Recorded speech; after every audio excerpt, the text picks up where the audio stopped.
Recording studio Patna.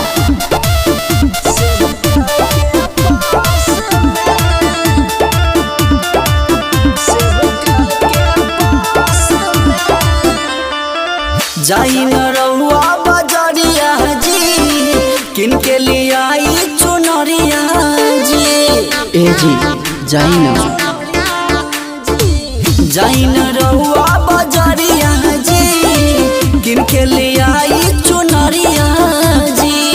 अब दिन बरातर में भूखल जाई साथ में, भूखल जाई साथ में।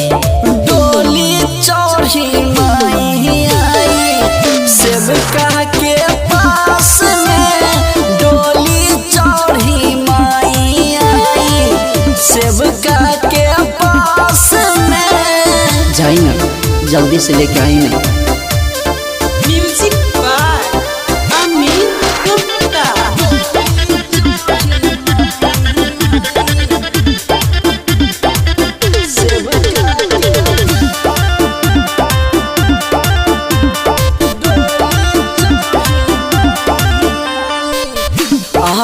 के चुनरिया बड़ी नामी होला राजा जी।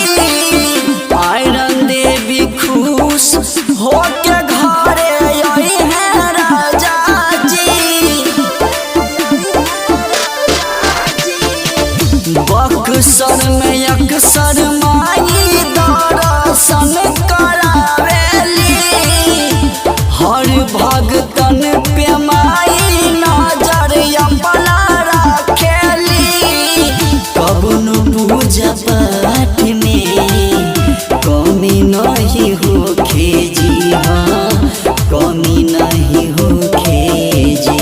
लहक चहकदार वाला लाइव जरूर जी, लहक चहकदार वाला लाइव जरूर जी।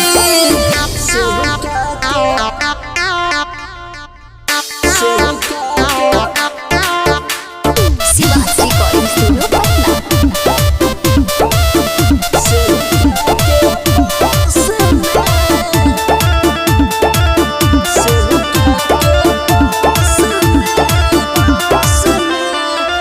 हसपुर में आके माई सबके हंसावेली, दुख तकलीफ माई सब कर भागावेली। छपरा सिवन में माई खावे वाली आवेली, हर साल आके माई दर्शन देखा